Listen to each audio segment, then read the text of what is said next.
Ah, ah, ah, ah. Mon rougeur, il se décompose. J'arrive. Mon rougeur, il se décompose. J'adore. Donc, qu'est-ce que je disais?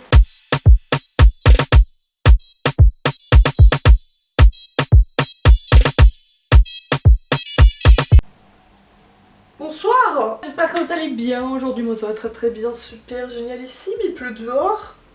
J'adore. Aujourd'hui, on se retrouve pour une petite vidéo cosy, cocooning, comme on les aime, parce qu'on va parler du seul, de l'unique, du merveilleux Netflix. Plus particulièrement de 5 séries que j'ai regardées récemment, qui sont sorties récemment pour la plupart, et dont j'entends pas du tout parler. Donc ça va pas être du tout comme mes ciné-talks, là ça va être chill, ça va être un résumé à ma façon, ce que j'en ai pensé, etc. Je sais que beaucoup de monde regarde Netflix, que beaucoup de monde ne savent plus trop quoi regarder sur Netflix. Donc je vais prendre mon petit téléphone pour m'aider. Alors la première série dont personne ne parle, c'est Elite. Je rigole bien sûr, tout le monde en parle de cette série, au bout d'un moment on est pas mal. Donc la première série dont je vais vous parler, c'est Narcos mais Mexico. Parce que Narcos on le connaît, Pablo Escobar, la Tao Plomo, la coque, tout ça, tout le monde connaît.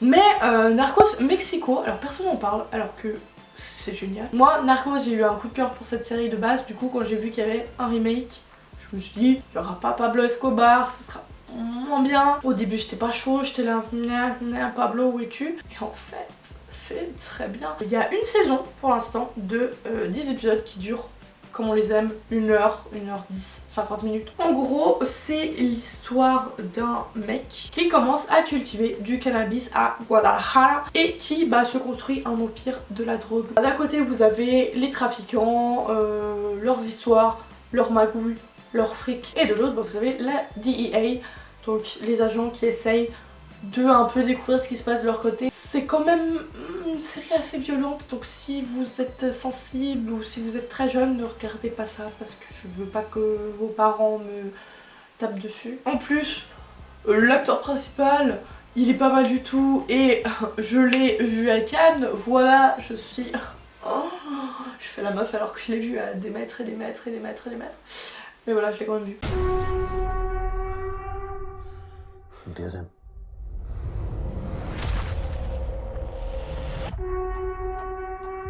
El jefe de jefes.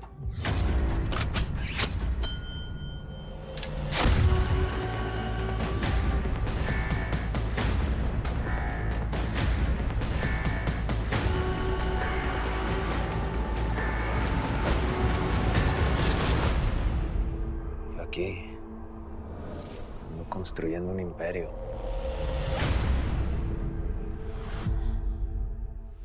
Ensuite, je vais vous parler d'une série mais que j'adore. Donc c'est la série Altamar. Donc il n'y a qu'une saison qui a 8 épisodes, donc qui dure entre 40 et 50 minutes. En gros, c'est 2 sœurs qui vont sur un bateau. Celui qui possède le bateau, c'est le mari d'une des sœurs. Et elles font entrer clandestinement une femme qui dit qu'elle s'échappe de son mari. Et en fait, il y a des drames qui arrivent, il y a des énigmes.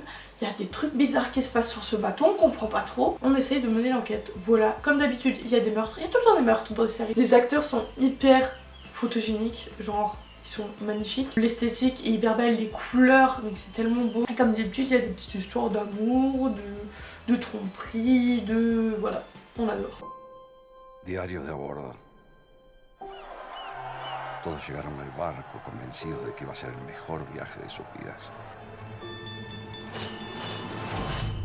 Qué equivocados estaban. ¡Qué maravilla! Nicolás Vázquez, primer oficial del Bárbara de Braganza. La señorita es Villanueva, supongo.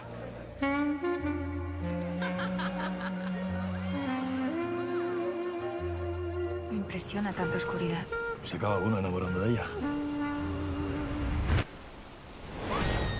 ¡Una mujer ha caído al agua! ¡Hombre al agua! ¡Por favor, señor!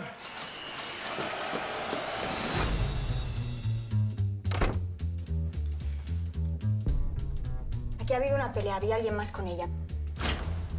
Esa mujer no se cayó al mar por accidente. Lo que está claro es que esta chica buscaba algo. En este barco hay un asesino. Queda restringido el libre acceso del barco. Pues ya nos haremos. Claro. Estoy jugando mucho en este viaje, Carolina. Creo que no he visto cómo lo miras.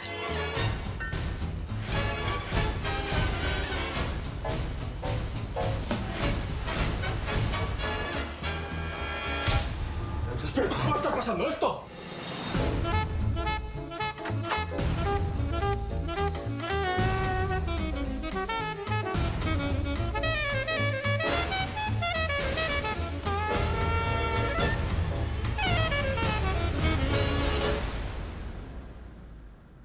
Hay secretos más profundos que el océano.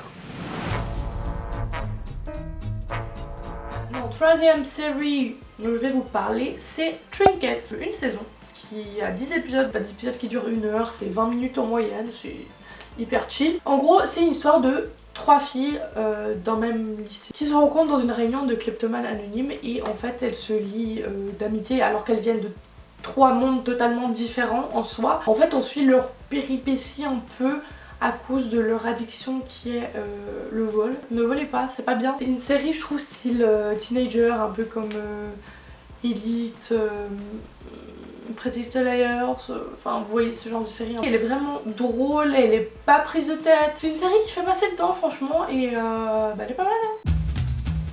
Jurez de dire la vérité et rien que la vérité. Je le jure. Je m'appelle Sean. Et je suis kleptomane. Il y a beaucoup de nouveaux visages aujourd'hui. N'hésite pas à prendre la parole. Vous vous connaissez en fait? Non. Faut pas la perdre de vue celle-là. On va voir qui arrive à chourer le meilleur article le plus rapidement possible. Ça me va.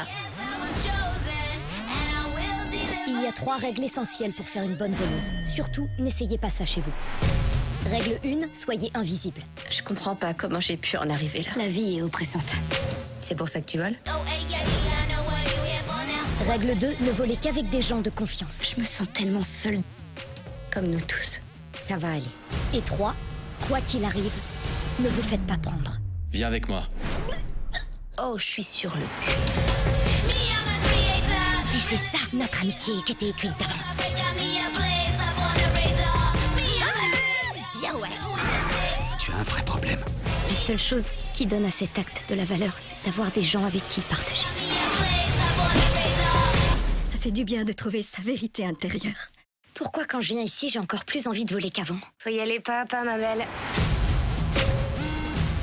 Quatrième série dont je vais vous parler, c'est What If. C'est une série de 1 saison qui a 10 épisodes qui durent en moyenne 50 minutes. J'étais un peu mitigée, je comprenais pas trop, j'avais un peu du mal à me mettre dedans et tout. Et en fait, au fur et à mesure, on se met clairement dedans. C'est l'histoire de Lisa qui a une espèce de mini-entreprise et qui cherche un investisseur qui rencontre Anne qui va investir dans son entreprise contre une nuit avec le mari de Lisa. Et après d'un côté vous avez aussi l'histoire de frère Lisa et son amoureux.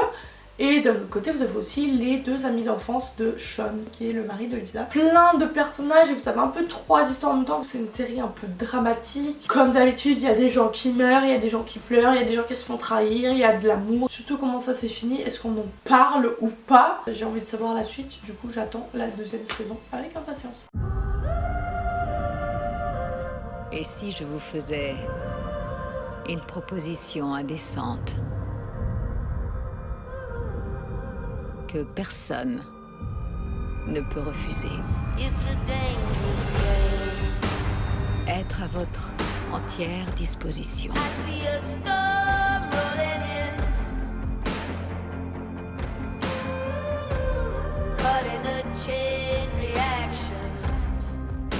Les joueurs sont à leur place.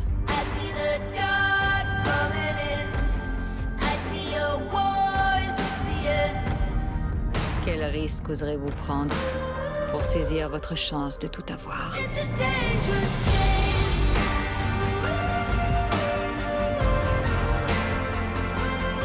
La partie peut commencer.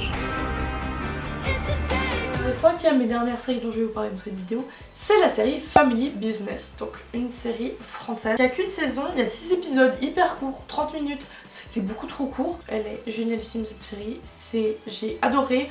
Le fait que ce soit un truc français, j'avais un peu d'appréhension et au final je me suis dit 6 épisodes c'est beaucoup trop court en fait, fais-en plus. C'est l'histoire de Joseph Hazzan qui veut ouvrir son propre truc à lui, sa propre boîte, et en fait il est destiné à reprendre la boucherie de son père, mais lui il est pas trop chaud. Il va se lancer dans la production de cannabis. Après il y a plein de péripéties, il y a plein de personnages, il y a plein d'histoires. En même temps les personnages sont hilarants, en même temps ils sont attachants. Tous les personnages ont chacun une histoire à eux, mais en fait au final tout s'entremêle, du coup la série a un sens, vous voyez ce que je veux dire. On attend la 2e saison. J'étais sur une idée de start-up, c'est Switch, solide. Évidemment qu'il s'est planté avec son application. Moi, je vais finir bouché. Mais j'ai eu un feeling qu'il fallait que j'aille vers quelque chose de plus fort. Le cannabis va être légalisé. Et c'est ça ton idée géniale? C'est de devenir dealer? Une innovation qui allait changer des vies. La boucherie Hazan devient la bûcherie Hazan. Mon père, il était très chaud. J'ai gardé ton idée parce que c'est vendu, c'est fini. Ma sœur, elle a cru en moi direct. Et toi, mais t'es toujours chaud pour être con. Et mamie, elle a suivi. C'était quoi? On paiera des lignes EDF, ça marche. Père. Ça va être cadré, légal, propre. 2,5 millions. Ah ouais, quand même, ouais. Gendarmerie nationale. Et voilà, comme ça, main dans la main. Une cata. Dans la bonne humeur familiale, on s'est lancé dans un business d'avenir. Je te présente la pasta weed. C'est bien ça, pasta weed. C'est mes recommandations Netflix.